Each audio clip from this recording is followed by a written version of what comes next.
but I am quite hungry. Would you like a Baby carrot? now. Have you got any potatoes?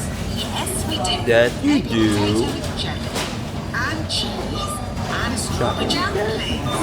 Yeah. A potato with jelly, cheese and strawberry jam. What is by the accent to make it true? We need to think of a name for the baby. Yes, if the baby is a girl, she'll be called Rachel Rabbit.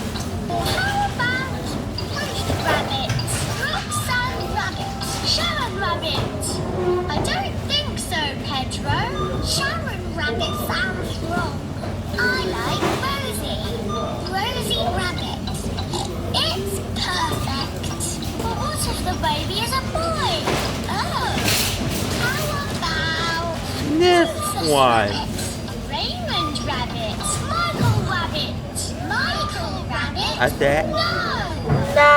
Robbie Rabbit! Yes! Robbie Rabbit! Thank you for the potatoes. Okay, we're back to the pool. It's perfect!